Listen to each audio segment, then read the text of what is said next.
Semester 3 page নম্বর 86 দ্বিতীয় অপেক্ষক class 12 এর বই সেমিস্টার 3 জন্য 12 এর পরীক্ষা অঙ্ক শুরু হয়ে গেল। প্রথমে সবাই ইনভার্স করবে, তারপর ডেরিভেটিভ করব, তারপর ইন্টিগ্রেশন করব।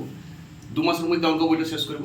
ফিজিক্স কেমিস্ট্রিও তোমরা 2 মাসের মধ্যে শেষ করবে। নতুন ক্লাস চলছে। দেখো cos ইনভার্স মাইনাস হাফের মুখ্য মান। দেখো cos এর রেঞ্জ আমরা জানি। এর আগে একটা বৃত্তীয় অপেক্ষকের ক্লাস দেওয়া আছে। বিপরীত বৃত্তীয় অপেক্ষক বাহাদুর মাঝি সার্চ করো, ওই ক্লাসটা আগে দেখো, এটা টিক্স দেওয়া আছে কি করে অঙ্ক হবে শর্টকাট পদ্ধতি।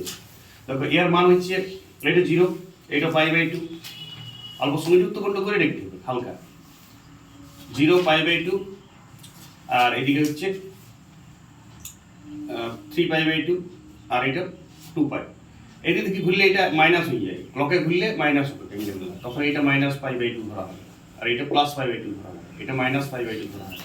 শুনো, cos sec আর কটের মান পাই থেকে 0 পর্যন্ত লঞ্চ করিবে, এটা মাথায় রাখো। কিন্তু কসের ক্ষেত্রে থার্ড ব্র্যাকেট হবে, মানে পাই থেকে 0 পর্যন্ত পাবো।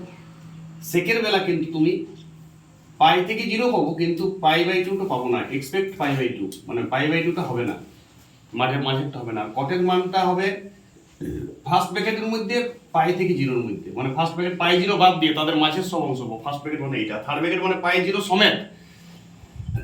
এই তিনটার মান খুব ইম্পর্টেন্ট। cos sec আর cot একই দলে, ওদের মুখ্য মানটা একই হয়। তাহলে এখানে দেখো দ্বিতীয় পদের অ্যাঙ্গেল যাচ্ছে -1/2 আছে। এমনিতে cos এর হাফের মান কত তো হয় 60 ডিগ্রিতে, তাহলে এটা 180 - 60 হবে। তাহলে 180 - 60 cos এর মুখ্য মান প্রথম পদ আর দ্বিতীয় পদ 0 থেকে পাই এর মধ্যে লঞ্চ করে, এটা মাথায় রাখবে। তাহলে এখানে -1/2 আছে, তো cos এর অল হলে তো প্লাস হতো হাফটা, তখন প্লাস 60 হতো। কিন্তু এখানে 180 - 60 মানে 120, মানে 2π/3 উত্তর হবে। এইভাবে অঙ্কগুলো ঝেটাঝেট করবে। আর এই ছকটা বৃত্তীয় অপেক্ষকের আমার 1 নম্বর ক্লাসটা দেখো, এটা আমার বৃত্তীয় অপেক্ষকের 2 নম্বর ক্লাস। এখানে আমি এসএনদের বইয়ের অঙ্কগুলো পর দেবো, একটাও গ্যাপ থাকবে না। ওকে।